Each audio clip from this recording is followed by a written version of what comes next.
হরে কৃষ্ণ প্রিয় ভক্তবৃন্দ, জয় শ্রী গুরু গৌরাঙ্গ, জয় শ্রীলা প্রভুপাদ। জ্যৈষ্ঠ মাসের শুক্লা ত্রয়োদশী তিথি, যেটি এবারে পড়েছে 20 জুন, 20 জুন। সেই দিনটিতেই পৃথিবী বিখ্যাত পানিহাটি চিরাদধি মহোৎসবের সূচনা হয়। তো এই যে চিরাদধি মহোৎসব, এই উৎসবের মাহাত্ম্য কি? ওই দিনটিতে পানিহাটিতে কোন কোন লীলা হয়েছিল, আমি কিভাবে আজকের দিনেও সেই লীলায় অংশগ্রহণ করতে পারি, এবং ওই দিনটি যারা যারা পানিহাটি আসতে পারবেন না তারা বাড়িতে কেমন করে পালন করবেন, কিভাবে চিরাদধি তৈরি করবেন, কত রকম ভাবে তৈরি করবেন, এবং গৌরনিতায় কৃপা পাওয়ার জন্য বাড়িতে কেমন করে সেটি পালন করবেন। তো ভক্তগণ, আজকের ভিডিওতে আমরা এই সমস্ত বিষয়ে আলোচনা করব। পুরো ভিডিওটি দেখবেন, তাহলে গৌরনিতায়ের লীলা, চৈতন্য চরিতামৃতের অনেক সুন্দর সুন্দর বিষয়, রঘুনাথ দাস গোস্বামীর সুন্দর কথা, মহাপ্রভুর উপদেশ, নিত্যানন্দ প্রভুর মহিমা, এই সব কিছু আপনি জানতে পারবেন। তো আসুন শুরু করা যাক পানিহাটি চিরাদধি মহোৎসবের বিশেষ অনুষ্ঠান।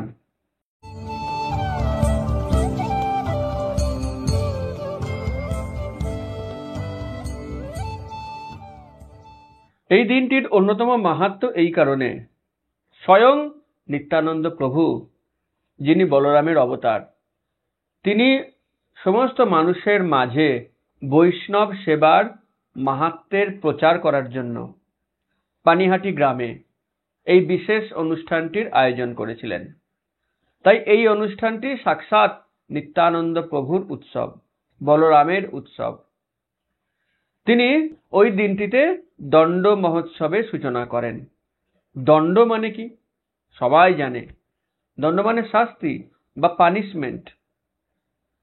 বাচ্চাবেলায় আমরা কত রকমের দণ্ড পেয়েছি, স্কুলে, বাড়িতে, কত রকমের দণ্ড, কত ভ্যারাইটির দণ্ড আমরা পেয়েছি।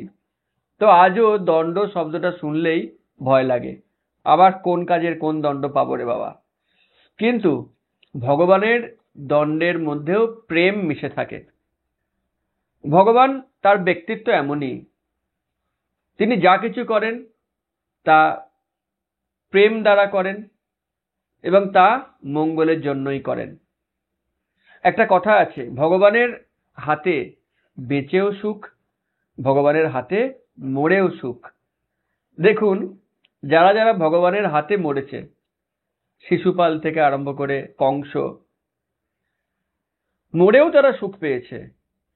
কেমন করে বললাম না, যে মুক্তি পাওয়ার জন্য ঋষি মুনিরা লক্ষ লক্ষ বছর কঠোর তপস্যা করছেন, শিশুপাল, রাবণ, কংস ইত্যাদিরা কোনো তপস্যা না করে শুধু ভগবানের হাতে মরে সেই মুক্তি লাভ করেছেন, এবং তারা চিন্ময় লোকে স্থান পেয়েছেন ব্রহ্ম সাযুজ্য মুক্তি লাভ করে।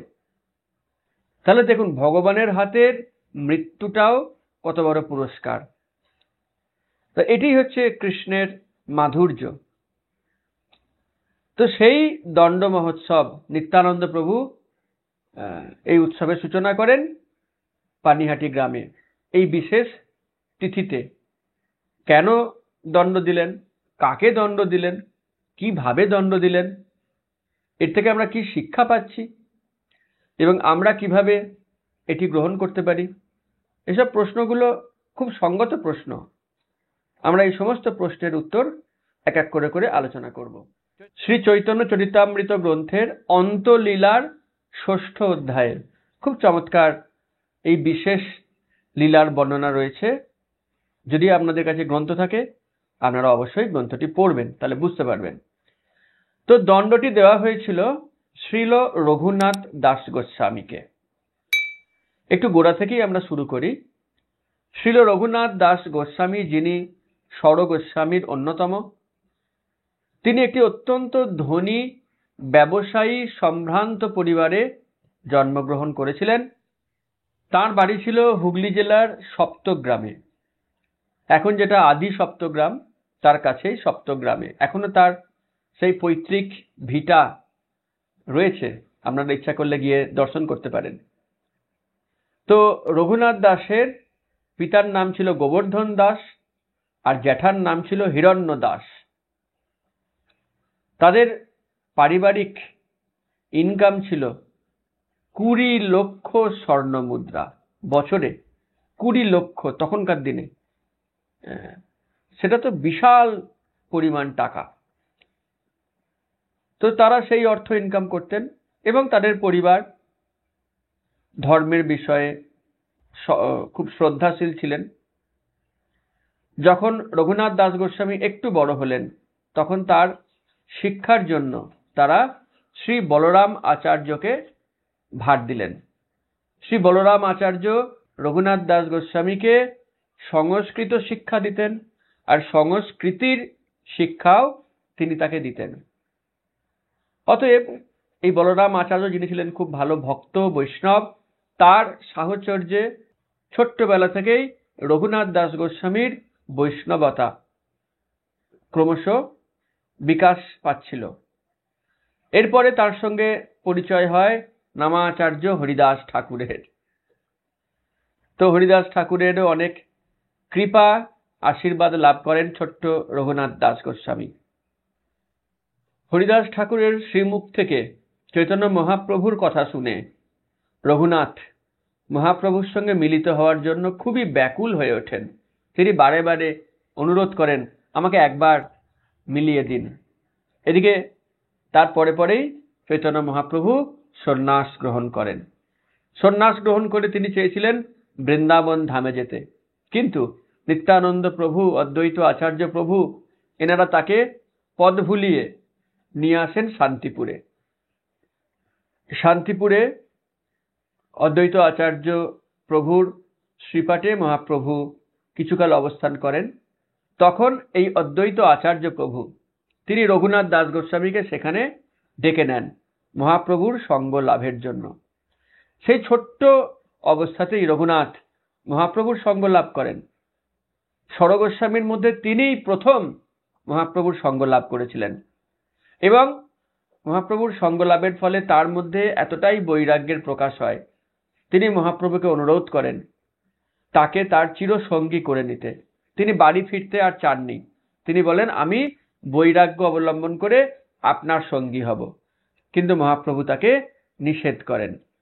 তাকে মহাপ্রভু উপদেশ দেন, মর্কট বৈরাগ্য না করো লোক দেখাইয়া, যথাযোগ্য বিষয় ভুঞ্জ অনাসক্ত হইয়া, অন্তরে নিষ্ঠা করো বাহ্যে লোক ব্যবহার, অচিরাত কৃষ্ণ তোমায় করিবেক উদ্ধার। এটা খুবই তাৎপর্যপূর্ণ আদেশ। আমরা যারা গৃহস্থ আশ্রমে রয়েছি, যখন আমরা কৃষ্ণ ভক্তিতে আসি, তা কেউ কেউ হঠাৎ করেই এত বৈরাগ্যপূর্ণ আচরণ শুরু করেন, তার বাবা মা চমকে যান, পাড়া প্রতিবেশীরা অবাক হয়ে যান এবং তাদের সঙ্গে এতই মানসিক তফাৎ বেড়ে যায় যে অনেক সময় একটা শত্রুতা দেখা যায় এবং এতে তার ভক্তি জীবন প্রতিকূল হয়ে ওঠে। তাই মহাপ্রভু বলছেন, এরকমটা করার দরকার নেই। ভিতরে ভিতরে নিষ্ঠা করো, কিন্তু বাইরে প্রকাশ করো না। বাইরে তুমি যেমন ছিলে, যেমন তাদের সাথে কথা বলতে, গল্প করতে, খেলাধুলা করতে, সেরকম একটা অভিনয় বাইরে বজায় রাখো।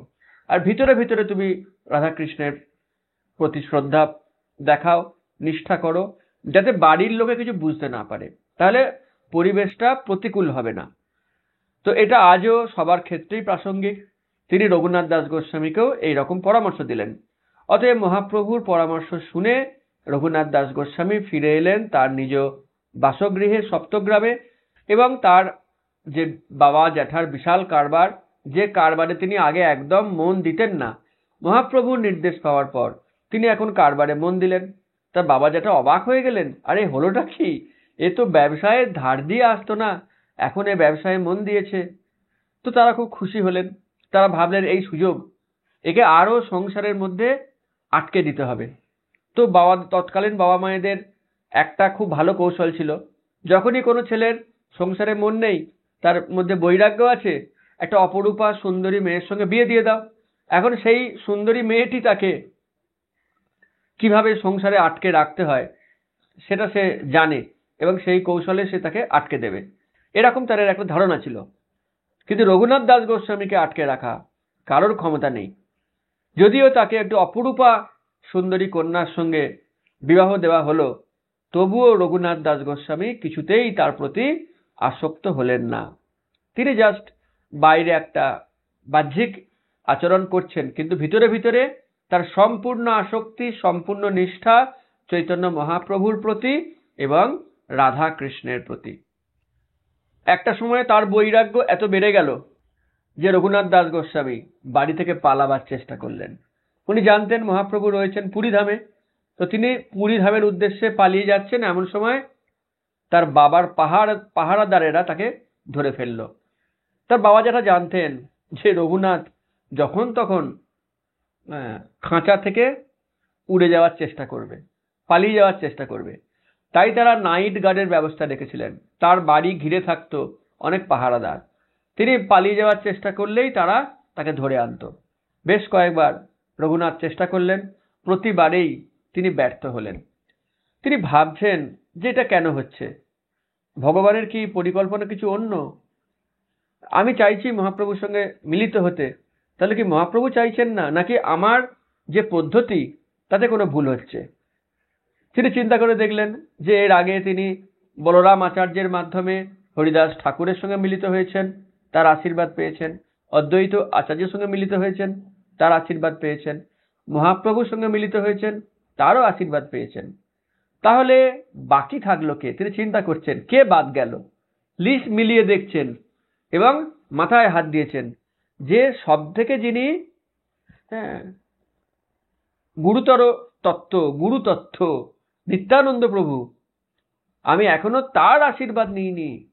তিনি তো আদি গুরু, তার কৃপা ছাড়া কেউ কোনো কাজে সফল হতে পারে না। তাই হয়তো আমি সফল হচ্ছি না, তাই হয়তো আমি মহাপ্রভু কৃপা পাচ্ছি না।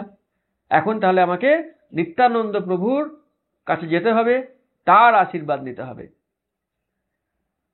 তিনি কোথায় রয়েছেন, কোথায় গেলে তাকে পাবো? রঘুনাথ দাস গোস্বামী খোঁজ খবর করা শুরু করলেন এবং তিনি খোঁজ পেয়ে গেলেন। সেই সময়ে মহাপ্রভুর আদেশে রাঢ় বঙ্গে প্রচার করার জন্য নিত্যানন্দ প্রভু এই পানিহাটি গ্রামে অবস্থান করছিলেন। এখন যে পানিহাটি দণ্ড মহোৎসব তলা আপনারা অনেকেই দেখেছেন, বিশাল বড় সেই অশ্বত্থ বৃক্ষ রয়েছে, সেই গাছতলায় নিত্যানন্দ প্রভু সূর্যের মতন প্রভা নিয়ে উপবেশন করেছিলেন। আর রঘুনাথ দাস গোস্বামী নৌকা করে সপ্তগ্রাম থেকে গঙ্গা বরাবর এসে পানিহাটি কাছে নৌকা দাঁড় করিয়ে তিনি স্থলে উঠেছেন। দূর থেকে দেখতে পেলেন নিত্যানন্দ প্রভু সূর্যের মতন প্রভা বিস্তার করেছেন।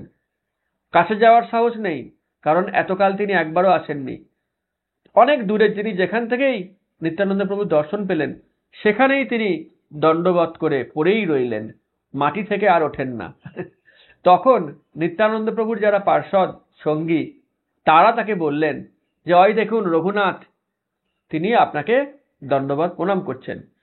তো শাস্ত্রে খুব সুন্দর পয়ার ছন্দে লেখা রয়েছে, এরকম বর্ণনা রয়েছে, গঙ্গা তীরে বৃক্ষ মূলে পিণ্ডার উপরে বসিয়াছেন প্রভু যেন সূর্যোদয় করে, দণ্ডবৎ হইয়া পড়িলা কত দূরে, সেবক কহে রঘুনাথ দণ্ডবৎ করে, শুনি প্রভু কহে চোরা দিলি দর্শন, আয় আয় আজি তোর করিমু দণ্ডন। যখন নিত্যানন্দ প্রভু শুনলেন যে রঘুনাথ এসছে, তাকে দণ্ডবৎ করছে, তিনি তাকে দূর থেকে ডাকলেন, আয় আয় চোরা, চোর বলে ডাকলেন। কেন চোর? না, নিত্যানন্দ প্রভুর সম্পত্তি হচ্ছে চৈতন্য মহাপ্রভু। রঘুনাথ সে চৈতন্য মহাপ্রভুকে লাভ করতে গিয়েছিলেন নিত্যানন্দ প্রভুর অনুমতি না নিয়ে, তাই তিনি চোর। তিনি তাকে ডাকলেন, ডেকে বললেন, তুমি চুরি করার চেষ্টা করেছো, আমি তোমাকে দণ্ড দেব। সেই দণ্ড নিয়েই এই দণ্ড মহোৎসব। তিনি কি দণ্ড দিলেন? নিকটে না আইস চোরা ভাগ দূরে দূরে, আজি লাগ পাইয়াছি দণ্ডি মু তোমারে, দধি চিরা ভক্ষণ করাহ মোর গণে, শুনিয়া আনন্দ হইল রঘুনাথের মনে। যখন নিত্যানন্দ প্রভু এরকম বললেন যে তুমি চোর, তুমি শাস্তি পাবে। কি শাস্তি? তুমি চিড়া দধি নিয়ে এসে আমার লোকদেরকে ভোজন করাও। বৈষ্ণব সেবাই হলো তোমার দণ্ড। রঘুনাথ দাস গোস্বামী আনন্দে পুলকিত হয়ে উঠলেন। বৈষ্ণব সেবা করার সুযোগ পাচ্ছি সাক্ষাৎ নিত্যানন্দ প্রভুর আদেশে। তিনি বৈষ্ণব সেবার জন্য পাগল ছিলেন, আর তার তো অনেক অর্থও ছিল। তিনি সঙ্গে সঙ্গে তার লোক লস্করদের বিভিন্ন দিকে পাঠিয়ে দিলেন, তোমরা যাও, যেখানে যত চিড়া, দই, দধি, কর্পূর, চিনি, কলা, আম, যা যেখান থেকে পাবে সব কিনে নিয়ে আসো। আর মাটির বড় বড় পাত্র নিয়ে আসো, যেখানে আমি চিড়া ভেজাবো। আর সমস্ত বৈষ্ণবদের হাতে প্রসাদ দেওয়ার জন্য ছোট মাটির কটোরাও নিয়ে আসবে। এইভাবে চারিদিকে তিনি লোক পাঠিয়ে দিলেন। আর তার লোকেরা যেখান থেকে যত পারলো এই সমস্ত দ্রব্য নিয়ে এলো। তার সঙ্গে সন্দেশ নিয়ে এলো, আরো অনেক ফল নিয়ে এলো। তো এইভাবে তারা যখন নিয়ে আসছে, সবাই দেখছে। কোথায় নিয়ে যাচ্ছ? না, সামনেই পানিহাটিতে নিয়ে যাচ্ছি, তোমরা সবাই এসো, তোমাদের সবার আমন্ত্রণ। তারা সবাইকে নিমন্ত্রণও করলো। যেখানে যত বৈষ্ণব ছিল সবাই খবর পেয়ে গেল। দলে দলে, শয়ে শয়ে, হাজারে হাজারে বৈষ্ণব আসতে লাগলো। নিত্যানন্দ প্রভু কি বিশেষ লীলা করছেন, তিনি উৎসব করছেন, সেই উৎসবে সবার আমন্ত্রণ। তো আশেপাশের সমস্ত স্থান ভরে গেল, স্থলভাগ ভরে গেল। তখন আরো যারা আসছে তারা গঙ্গায় নামতে লাগলো। কেউ গোড়ালি জলে, কেউ হাঁটু জলে, কেউ কোমর জলে, কেউ গলা জলে দাঁড়িয়ে তারা সেখানে সেই উৎসবে সামিল হতে লাগলো। একটা সময় গঙ্গায় শুধু কালো কালো মাথা দেখা যায়, স্থলভাগেও মাথা কালো কালো, জলভাগেও মাথা। এইভাবে হাজারে হাজারে ভক্তে সেই স্থান ভরে গেল। তো ভক্তগণ, এইভাবে নিত্যানন্দ প্রভুর আদেশে এই বৈষ্ণব সেবা শুরু হওয়ার উপক্রম হলো। তো আজও সেই সেবা চলছে। অদ্যপিও সেই লীলা করেন গৌর রায়, কোনো কোনো ভাগ্যবানে দেখিবারে পায়। যদি আজও আপনি ওই দিনকে যান, দেখবেন গোটা পানিহাটি কালো কালো মাথায় ভরে গেছে। শুধু মাথা দেখতে পাবেন। হাজারে হাজারে মানুষ সারা পশ্চিমবঙ্গ থেকে, এমনকি সারা পৃথিবী থেকে পানিহাটি ধামে আসেন নিত্যানন্দ প্রভু কৃপা পাওয়ার জন্য। তো আমাদের এটি যে বিশেষ সুযোগ, আমরাও নিত্যানন্দ প্রভুর যদি কৃপা লাভ করতে চাই, গৌর নিতাইয়ের যদি কৃপা লাভ করতে চাই, তাহলে আমরা এই উৎসবে সামিল হতে পারি। আপনারা শুনলে খুব খুশি হবেন, বর্তমানে এখানে ইস্কন মন্দির তৈরি হয়েছে, ইস্কন পানিহাটি। সেই ইস্কন পানিহাটি মন্দির থেকে 50,000 বৈষ্ণবকে বিনামূল্যে প্রসাদ বিতরণ করা হবে। যে যাবে বিনামূল্যে প্রসাদ, কোনো কুপন কাটতে হবে না, কোনো টাকা দিতে হবে না, কিচ্ছু না।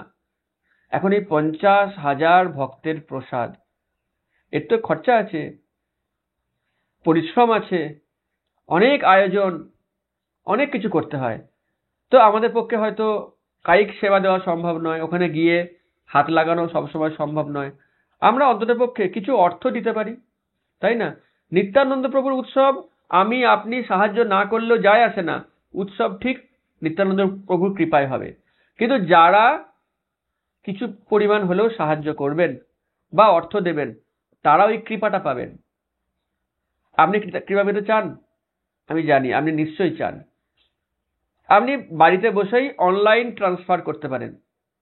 দেখুন, আমি যে অ্যাকাউন্ট নাম্বার দিচ্ছি, আপনি যে কোনো ব্যাংকে গিয়ে ওই অ্যাকাউন্ট নাম্বার আইএফএসসি কোড লিখে টাকা জমা দিতে পারেন। অথবা যদি আপনি ফোনপে, গুগল পে করতে পারেন, তাহলে এই যে কিউআর কোড দেওয়া রয়েছে, ওই কিউআর কোডটা স্ক্যান করে আপনি সেখানে টাকা পাঠাতে পারেন।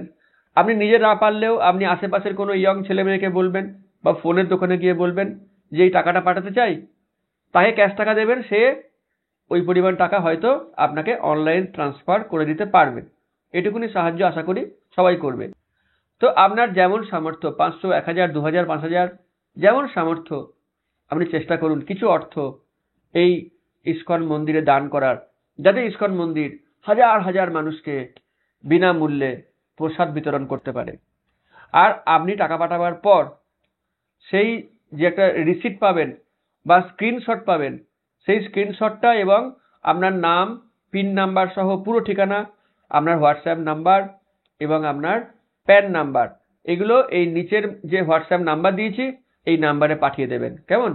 তাহলে আমরা চেষ্টা করব সেগুলোকে সর্টিং করে আপনার হোয়াটসঅ্যাপে আপনাকে বিল পাঠাতে। ঠিক আছে?